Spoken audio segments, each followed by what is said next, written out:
Sir आप कुटलहड़ की राजनीति के बारे में बताएं पहले। सबसे पहले तो मैं आप सबका स्वागत और धन्यवाद। मेरे साथ आज हैं हमारे ब्लॉक कांग्रेस कमेटी के अध्यक्ष आदरणीय रामाश्रय शर्मा जी, आदरणीय हमारे जिला कांग्रेस कमेटी के महासचिव प्रवीण दुआ जी, हमारे साथ हमारे इंटरेक्टिव सेल के अध्यक्ष राजेश धीमान जी, सुदेश शर्मा जी, सुरेश जी, बुढ़ार पंचायत के उप प्रधान राजकुमार जी, सतपाल जी, जिला से प्रधान सतीश जी, रंजीत सिंह जी। जिस तरह से आज आपको पता चुनावी माहौल जो बना हुआ है और चुनावी माहौल का जो कारण है वो सभी जानते हैं कि 14 महीनों के बाद चुनाव अब दोबारा हो रहे हैं और कारण सीधा सा है कि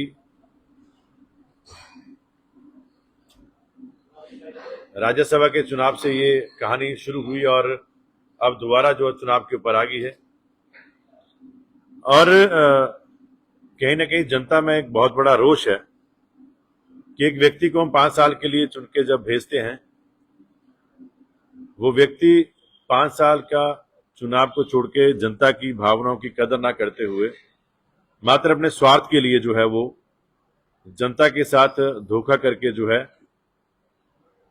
वो उस पार्टी को छोड़ के चले जाते हैं जिस पार्टी ने उन्हें इस कुटलहड़ विधानसभा से 32 वर्ष के बाद विधायक पद का यहाँ का जो करने का जो है उनको मौका मिला। और साथ ही साथ मैं एक बात कहना चाहूंगा कि आज लड़ाई जो है वो धर्म और अधर्म की है।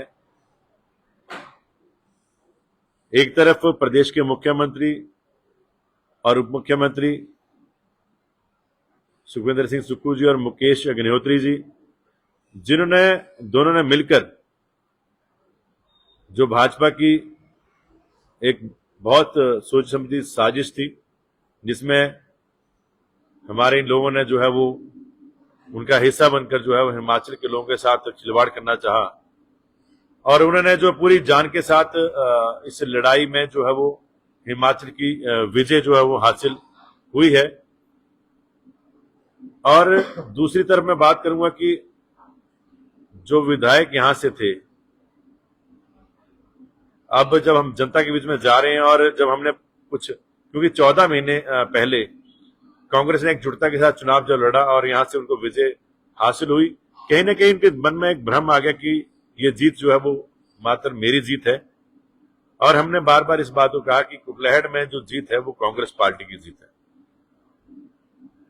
और उन्होंने जाते जाते कुछ ऐसे प्रश्न खड़े कर दिए कि 14 महीने के अंतराल में जो है कांग्रेस के द्वारा मुख्यमंत्री के द्वारा कहीं ना कहीं जो अनदेखी हुई, मगर जब हमने इसके ऊपर आंकड़े लेना शुरू किए तब पता चला कि सरकार जैसे ही बनी उसके बाद 920 करोड़ रुपया जो लठैनी मंदली पुल के लिए मिला, वाटर स्पोर्ट्स यहां पर हुई उसके लिए 10 करोड़ रुपया जो है उसके लिए दिया गया। और सरकार का जो एक 10 गारंटियां थी उसमें बहुत बड़ी गारंटी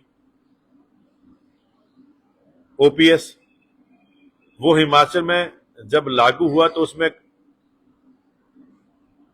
स्वाभाविक है कि हिमाचल की में जब लागू हुआ तो कुटलहड़ के क्षेत्र के लोग भी उनको भी उसका लाभ मिला। उसके बाद जब महिलाओं के 1500 रुपए की बात थी तो महिलाओं के लिए 1500 रुपए जो है वो हिमाचल प्रदेश के 2 जिलों में पहले से सरकार ने देना शुरू कर दिया था। और एक तरफ जो है वो बजट जब हमने पारित कर दिया, पारित करने के बाद जब महिलाओं के 1500 रुपए के लिए भी जब उसमें जो है वो 1500 का प्रावधान जब कर दिया गया और उसके ऊपर जो आगे जब उसका फॉर्म जब भरने शुरू कर दिए गए तो कहीं ना कहीं यही जो विपक्षी दल था इसने उठकर जो है चुनाव आयोग में जो है वो इस बात के लिए कह दिया कि इस 1500 रुपए का फॉर्म जो भरना जो बंद कर दिया जाए। और कांग्रेस पार्टी ने उसके ऊपर दोबारा फिर जनता की आवाज उठाकर उसके ऊपर आज फैसला जब हुआ, फैसला होने के बाद दोबारा फिर 1500 रुपए का जो जो फार्म था वो भरना भी शुरू हो गया, और जिन लोगों ने तब तक आवेदन कर दिया था उन लोगों को पैसा भी डल जाएगा। इस सरकार ने मुख्यमंत्री के द्वारा जो है लोगों को जो है बता दिया गया।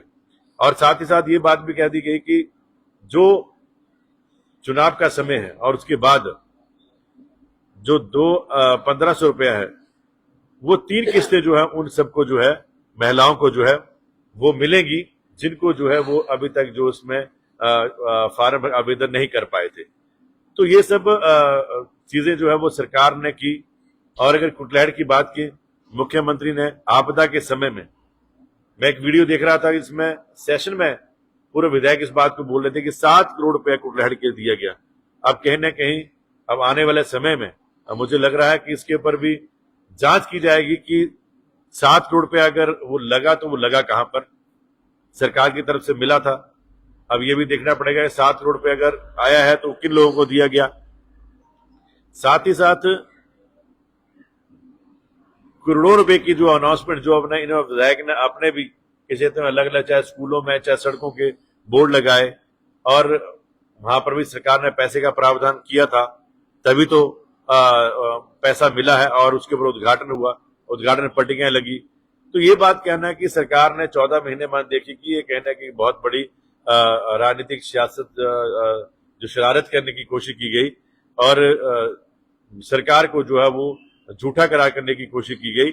ये एक साजिश थी और जिस साजिश में जो है वो पूरी तरह से जो है वो उन्होंने मुक्की खाई है। सर, आपका टिकट घोषित नहीं हो रहा जबकि मुख्यमंत्री उप मुख्यमंत्री घोषित कर गए थे। केंद्रीय कार्यसमिति आपका टिकट घोषित, इसके बारे में आप क्या कहेंगे? देखिए, मैं टिकट के ऊपर एक बात कहना चाहूंगा कि प्रदेश में मुख्यमंत्री और उप मुख्यमंत्री ने जब कुटलैहड़ में जब जनसभाएं की तो उन्होंने इस बात को कहा कि टिकट पार्टी हाईकमांड स्वीकृत देगी, मगर जो आज का जो सिनेरियो कुटलैहड़ का है उस सिनेरियो में जो है विवेक शर्मा का नाम उन्होंने लेके जो इस बात को कहा कि आज जो सर्वे या जो देखिए सर्वे जब करवाए जाते हैं तो मुख्यमंत्री का अपना सर्वे करने का जो है उनकी अपनी टीम है और उनका अपना अधिकार क्षेत्र है कि उनका सर्वे वो उस सर्वे को जो है वो ये नहीं कि वो सर्वे करेंगे तो जनता को बताएं कि मैंने कैसे कहां सर्वे किया। आज से पहले भी पिछली बार भी हमने आवेदन किया, हाईकमांड ने कह दिया कि हमने सर्वे किया, सर्वे में जो लोग आए उनको टिकट मिला और पार्टी के सभी लोगों ने उसका समर्थन भी किया, जीत भी हासिल की। आज लोकसभा या विधानसभा किसी भी क्षेत्र की बात करें, कांग्रेस लगातार जो है टिकट वितरण के मामले में पिछड़ रही है। क्या आपको लगता है कि ये पार्टी के हित में है या इससे कोई नुकसान? देखिए, आज बहुत लंबा समय चुनाव के बीच में रहा, सबसे लास्ट चरण में जो हिमाचल का चुनाव होना है और जो संभावित लोग हैं जिनको पता है इस बात का कि चुनाव उन्हें लड़ना है, वो लोग आज अपने प्रचार प्रसार में लगे हैं। चाहे मैं अपनी बात करूं, चाहे वो सतपाल रहजादा हो, चाहे और लोग, और जहां तक आज हम पार्टी के साथ भी बाकी लोगों का नाम भी जुड़ रहा था जबकि वो पहले तो चुनाव प्रचार में भी जुड़ गए थे। देखिए बड़ी जुड़ रही, आज सबसे बड़ी बात है प्रचार कोई भी अगर कर रहा है तो वो प्रचार कर रहा है कांग्रेस पार्टी के लिए। आज प्रचार किया जा रहा है कांग्रेस पार्टी के वोट डालने के लिए, तो प्रचार करना पार्टी के कार्यकर्ता का फर्ज है कि वो अपनी पार्टी के लिए प्रचार करे। अगर मैं भी आज प्रचार कर रहा हूं तो मैं सिर्फ अपना नाम तब ले रहा हूं कि जब मुझे इस बात के लिए जो कहीं से अधिकृत किया गया कि आपको चुनाव लड़ना है, तो मैं उस आपका और राजायदा जी का नाम मुख्यमंत्री और उप मुख्यमंत्री ने खुले मंच से घोषित किया है, बावजूद उसके अभी तक जो है टिकट की घोषणा नहीं। देखिए, अब ये केंद्र का जो अपना एक पैरामीटर है कि उन्होंने अपनी बैठकें करनी है पूरे देश में, और भी स्टेट्स हैं जहां पे टिकट घोषित हो रहे हैं, कहीं पे बाई इलेक्शन हो रहे हैं, कहीं पे आपका लोकसभा का चुनाव भी हो रहा है। तो वो कहीं ना कहीं जो बैठकें चल रही हैं, रोज कोई बैठक चल रही है, कहीं ना कहीं स्टेटों को लग रहा है कि आज यहाँ के टिकट हुआ, वहां के टिकट हुए। हिमाचल के टिकटों के भी अभी कल एक बैठक होने को है और स्वाभाविक है कि कल या परसों में जो है टिकट घोषित हो जाएगा। टिकट एक अलग चीज है, पार्टी के लिए काम करना एक अलग चीज है। पार्टी के लिए काम करके और पार्टी को जीत की तरफ लाने के लिए जो है हम आज इस बात का इंतजार नहीं कर सकते कि कांग्रेस टिकट कब देगी। अगर पिछली बार भी पार्टी ने ये सोचा होता कि पार्टी कब टिकट देगी तो हम यहाँ पे जीत नहीं पाते। हमें पता है कि हमने यहाँ चुनाव लड़ना है, कांग्रेस पार्टी का चुनाव नहीं। हम तो आज जो हमारी प्रदेश की जो हमारी 10 गारंटियां हैं जिसमें से 5 गारंटियां हमने पूरी कर दी हैं, हम तो उन गारंटियों को लेके लोगों के बीच में जा रहे हैं कि 5 गारंटियां आपकी हमने पूरी कर दी हैं सरकार स्थिर है, सरकार कहीं गिर नहीं रही है। एक वोट हमें चाहिए सरकार को जो है वो मजबूती में लाने के लिए। और दूसरी तरफ जो है जो सरकार, जो लोग कह रहे हैं 4 दिन, ये कहीं ना कहीं अनपढ़ता मुझे लगती है, और उनका गणित में कहीं ना कहीं लगता है कि शायद उनका गणित खराब हो गया है कि वो कह रहे हैं कि 4 जून को जो है, अब यहाँ के जो प्रत्याशी हैं वो भी कह रहे हैं 4 जून को ऐसे हो जाएगा। कैसे होगा भाई, पहले ये भी तो बताएं होगा कैसे। लोकतंत्र में कोई ना कोई एक सिस्टम है कि आप 2/3 बहुमत के साथ छोड़ के जा रहे हैं, आपके विधायक रिजाइन कर रहे हैं, तो आप सत्ता में आएंगे तो उसके लिए आंकड़ा क्या है?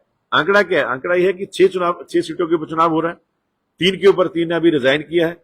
अगर 6 के ऊपर हो रहा है, हमारे पास 34 लोग हैं, 6 के ऊपर अगर चुनाव हो रहा है तो हमें तो सिर्फ 1 सीट चाहिए। अगर 3 भी अगर कल को चुनाव हो जाता है तो 9 सीटों के ऊपर चुनाव होता है। और अगर भाजपा को बहुमत चाहिए तो उनको 10 सीटें चाहिए। 9 पे चुनाव हो रहा है, 10 सीटें चाहिए, तो सरकार कैसे बनेगी? या तो उनको लग रहा है कि वो सरकार गिरा देंगे, तो अगर गिराएंगे तो उसके लिए किस बात की देरी कर रहे हैं? आपको लहर में लगातार चुनाव प्रचार में जुटे हुए हैं, कैसा माहौल आपको? बिल्कुल, लोगों में बहुत बड़ा रोष है। लोगों में एक रोष इसकी बात का है कि आज 45 डिग्री टेम्परेचर आस-पास बढ़ जाएंगे। आज जिन लोगों ने अपना खून पसीना करके पिछले चुनाव में 14 महीने पहले जिस प्रत्याशी के लिए टिकट मांगा था, वोट मांगा था, आज वो प्रत्याशी दोबारा फिर उसके बीच में जा रहा है कि मुझे समर्थन दीजिए। किस मुंह से जाएंगे? जनता बोली हमारे पास आए, हम जवाब लेंगे कि आपको विधायक बनाया था 5 साल के लिए, आपने 14 महीने में उस विधायक पद को बिना हमें बताए, क्योंकि आप हमारे पास आए, आपने कहा कि जी वोट डाले, हमें आपका समर्थन किया, समर्थन करने के बाद आप विधायक बने, पर जब आपने छोड़ा तो आपने बिना पूछे छोड़ा। आप अपने बारे में थोड़ा बताएं कि आपकी पार्टी की आपने कौन कौन से ओहदे आपके पास है, कभी आपने दल बदल भी किया? देखिए, मैं आपको एक बड़ा स्पष्ट, जो अभी आधिकारिक रूप से घोषणा तो नहीं हुई है पर मंच से घोषणा की थी, क्या ये इस बिना पे की गई है कि आप लगातार संगठन से जुड़ रहे हैं और पिछली बार भी आपको टिकट ना देने के बावजूद आप शांत रहे और पार्टी की? देखिए, स्वाभाविक है कि जो लोग पार्टी प्लेटफॉर्म में गाइडलाइन में विश्वास करते हैं, पार्टी की विचारधारा विश्वास करते हैं, जो सीनियर नेता हैं, अगर मैं बात करूं अपने बारे में, वर्ष 1994 में मैं पार्टी को संगठन को हमने ज्वाइन किया। वर्ष 1996 में NSY का जिला का अध्यक्ष बना। 1999 में यूथ कांग्रेस का जिला का सचिव बना। 1998 के बाद 2002 में युवा कांग्रेस में प्रदेश में महासचिव बना। उस समय तत्कालीन युवा कांग्रेस के अध्यक्ष सुखविंदर सिंह सुक्खू जी थे। उसके बाद 2007 में जाके जो प्रदेश यूथ कांग्रेस का जो मैं उपाध्यक्ष बना। उपाध्यक्ष बनने के बाद मुझे एज AICC का कोऑर्डिनेटर बनके जो राजस्थान में काम करने का मौका मिला। उसके बाद यूथ कांग्रेस का कोऑर्डिनेटर बनने के बाद जो है वो दिल्ली के चुनावों में काम करने का मौका मिला। उसके बाद हमें जो है प्रदेश कांग्रेस कमेटी का सचिव बनाया गया। उसके अंतराल में जो है वो हमारे हिमाचल प्रदेश के अलग अलग जिलों में एज कोऑर्डिनेटर काम करने का मौका मिला। लगातार 30 वर्ष से संगठन के अलग अलग ओहदों के ऊपर काम किया। उसके बाद जिला का कार्यकारी अध्यक्ष भी रहा। और लोगों ने संगठन में नीचे से ऊपर जाने की कोशिश की, मगर हमने संगठन की मजबूती के लिए 2017 में चुनाव लड़ा। चुनाव लड़ने के बाद जब लगा कि कहीं न कहीं संगठन की उस समय की कमजोरी थी और हम छोटे से अंतराल से चुनाव हार गए, तो मैंने पार्टी हाईकमांड से गुजारिश की, कहा कि मुझे आप ब्लॉक का अध्यक्ष बनाइए। मैं चाहता हूं कि यहाँ पर कुछ संगठन को हम संगठित करें और अगला चुनाव लड़ने के लिए, क्योंकि हमेशा होता क्या था, कुल्लहड़ में ब्लॉक का अध्यक्ष और कैंडिडेट कहीं न कहीं एक बहुत बड़ी दरार आपस में रहती थी और ना उनके विचार मिलते थे, और दोनों अपने आप को बराबर में समझते कि मैं भी टिकटार्थी हूं और टिकट मांगना हर व्यक्ति का अधिकार है। कुछ लोग सोचते हैं कि शायद अधिकार और चीजों को जो है बोल के, जोर से बोल के जो है कि ऐसा नहीं है। आप हर व्यक्ति जो टिकट मांग सकता है। कार्यकर्ता मेरे साथ जो लोग बैठे हैं ये भी टिकट मांग सकते हैं। टिकट मांगना सबका अधिकार है। जो एक वोटर है, 18 साल का जो वोटर है, MLA के लिए 25 साल की उम्र चाहिए। 25 साल की उम्र के बाद जो भी जिसको लगता है वो अपना टिकट मांग सकता है। मगर अब बात आती है कि संगठन की मजबूती के लिए हम काम कर रहे हैं। हमारा दायित्व है कि हमने पार्टी को मजबूत करना है। 2012 में मैंने टिकट मांगा था, उस समय टिकट नहीं मिला, मगर मलाकर जी को टिकट मिला। हमने आज तक ये भी नहीं कहा कि हमें मनाने के लिए कोई आए। हमने उसी टाइम अपना छोड़ के जो है हमने लगातार कैंडिडेट के लिए प्रचार करना शुरू कर दिया। 17 में हमें चुनाव लड़ने का मौका मिला। कुछ लोग कहते हैं कि हमने दल बदल किया, क्या इस पे क्या है? ऐसा तो कुछ भी आपके जो विचार आए उसमें तो ऐसा कुछ लगा नहीं कि दल बदल। मैंने तो आज तक कोई दल बदल किया नहीं, और हमने तो इवन की अगर आप बात करें, आप पिछला आप रिकॉर्ड भी आप देख सकते हैं क्योंकि आप पत्रकारिता से जुड़े हैं, हमने एक बार भी कभी भी हाई कमांड के किसी व्यक्ति का भी इंतजार इस बात के लिए नहीं किया कि आप हमें जाके मनाइए। पिछली बार 2022 में मेरा टिकट कटा, हमने टिकट कटा और हमने उसमें सुखविंदर सिंह सुक्खू जी और मुकेश जी को बोला कि ठीक है, आप जहां पे भी आप हमें समझते हैं आप हमें, और मुख्यमंत्री के वो प्रचार कमेटी के चेयरमैन थे और उन्होंने मुझे जो को चेयरमैन वहां पे लगाया, और हमने जाके जो प्रदेश के अलग अलग जो है जिलों में जाके काम किया। मगर एक बार भी अगर आप देखोगे मुख्यमंत्री की, ये नहीं कि जो आज मुख्यमंत्री हैं उन्होंने हमें मनाया, हम खुद उनके पास गए, उन्होंने बोला कि आप यहाँ पे काम करें, हम वहां पे जाके काम करना पड़े। 6 बाकी विधायक हैं, भाजपा प्रत्याशी, वो लगातार मुख्यमंत्री पर हमलावर और अलग अलग आरोप उनको प्रताड़ित करने से लेकर लगातार क्या कहें? देखिए, अब बात आ जाती है कि जिन जो इनकी काम है, ऐसा होता है कि अब आज से पहले तो क्या था, आज से पहले तो राजनीति में लोग आते थे, वो आते सेवा समर्पण के साथ। अब बड़े बड़े व्यापारी, बड़े बड़े व्यापारी वर्ग से जुड़े लोग जब आ जाते हैं तो कहीं ना कहीं उनका अपना हित रहता है।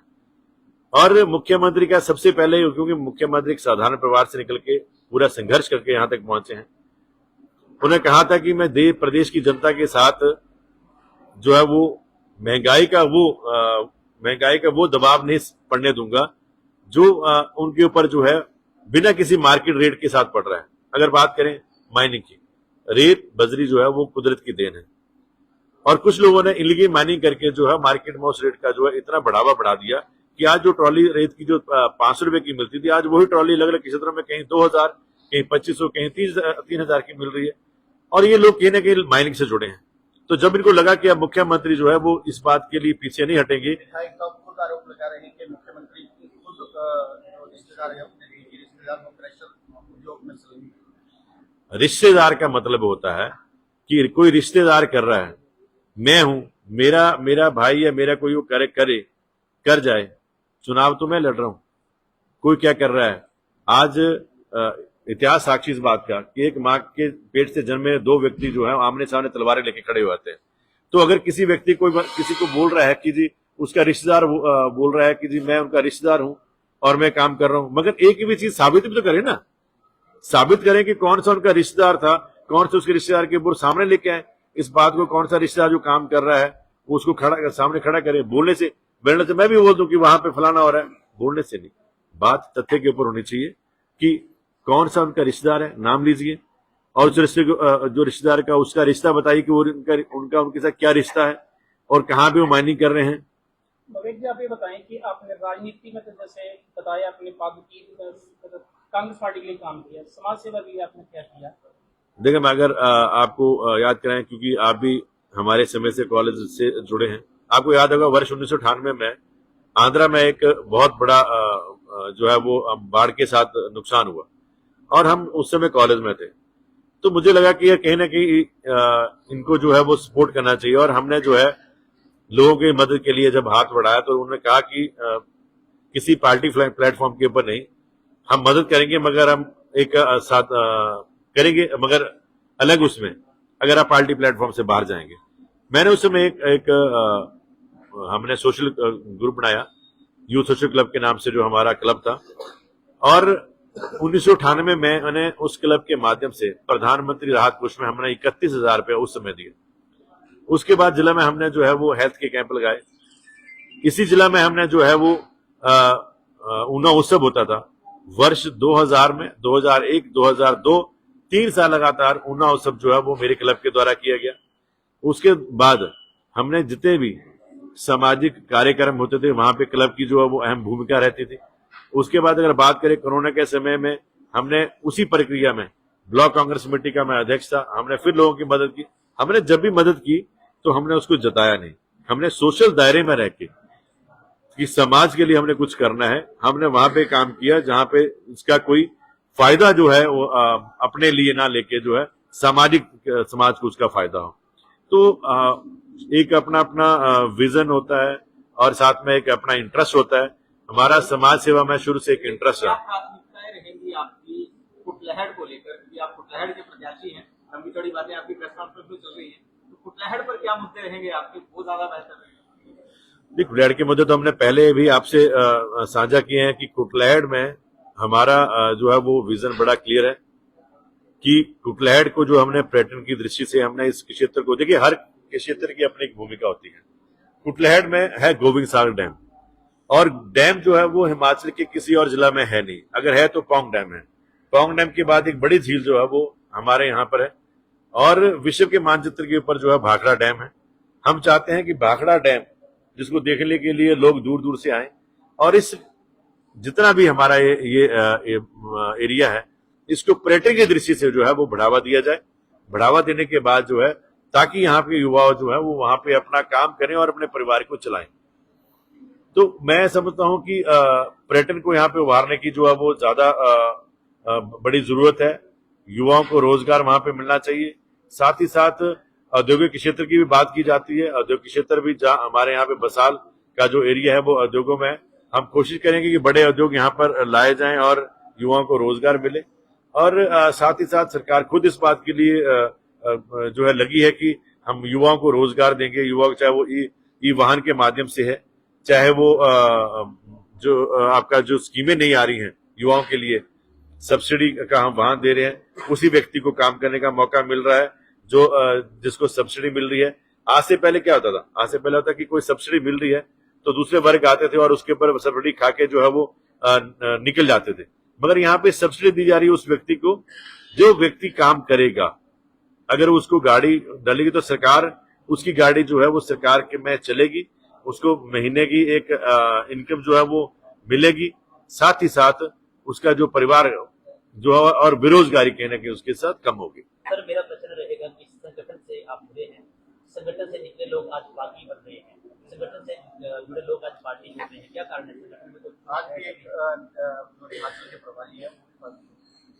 देखिए, पार्टी छोड़ना कहीं ना कहीं जो है वो, मैं तो समझता हूं कि संगठन के साथ जो सच्चे मन से लोग जुड़े हों, मतभेद कहीं भी हो सकते हैं, परिवार में भी होते हैं। तो परिवार में अगर मतभेद होते हैं तो लोग परिवार को छोड़ के चले नहीं जाते, उनका बैठ के जो है वो उनका समाधान निकालना चाहिए। अब किसी ने अगर पार्टी को छोड़ा है तो उनका व्यक्तिगत उसके ऊपर उनका अपना डिसीजन हो सकता है कि वो क्यों छोड़ रहा है। परिस्थितियां हर जगह की अलग अलग होती हैं। अब उनकी क्या परिस्थितियां उसमें रही होंगी, क्या परिस्थितियां वो आज उसमें झेल रहे होंगे, तो इसके ऊपर ज्यादा कुछ मैं नहीं समझता कि इसके ऊपर राम मंदिर मुद्दा जो है वो हर चुनाव में लगातार काफी लंबे समय से अब राम मंदिर का निर्माण भी हो गया, अब भी उसको लेकर भी काफी। देखो, मैं तो एक बात, क्या लगता है कि हिमाचल में इसका कितना इफेक्ट है और क्या? मैं तो बोलूंगा कि हिमाचल वैसे भी हिंदू राज्य है और हिमाचल में लोग जो है वो पहले भी धार्मिक आस्था से ज्यादा जुड़े हैं। राम मंदिर, सभी यहाँ पे राम के भगत हैं। हमने अगर हिमाचल की बात करें तो हिमाचल प्रदेश में सरकार बनने के बाद पहले बार हुआ कि मुख्यमंत्री ने अयोध्या का जो सबसे पहले अपने मंत्रियों को सबको लेके जो है वो अयोध्या मंदिर पहुंचे। उस समय तो वो बाकी लोग भी वहां नहीं पहुंचे थे। तो ये चीज बताती है कि हिमाचल के लोग जो कहीं ना कहीं पहले से हिंदुत्व के साथ जुड़े हैं। तो हिमाचल में कोई हिंदूवाद की बड़ी नई बात नहीं है। और हिमाचल का जो आज के समय में जो मुद्दा है वो हिमाचल का मुद्दा, हिमाचल के जो 6 बाई इलेक्शन हो रहे हैं उसके साथ हिमाचल की लड़ाई अब हिमाचल तक है। यहाँ पे केंद्र की बात की नहीं जा रही है, चुनाव केंद्र के नाम से नहीं, हिमाचल के नाम से हो रहा है कि यहाँ पे 5 गारंटियां सरकार ने दी है। दोबारा बोलिए। प्रश्न आप समझे कि हिमाचल में मुद्दे क्या रहेंगे चुनाव में, उपचुनाव का क्या मुद्दे रहेंगे? मुद्दे तो स्पष्ट है। एक पार्टी के, कांग्रेस पार्टी के साथ जो गद्दारी करके लोग गए हैं उनको जनता जवाब देगी। वहां पे तो मुद्दे की बात ही नहीं हो रही। वहां पे तो है कि किसी गद्दार को जो है उसको जो बताना है कि कांग्रेस पार्टी के नाम से आपने चुनाव लड़ा, आपने पार्टी के साथ गद्दारी की है, जनता उसका जवाब देने के लिए बैठी है।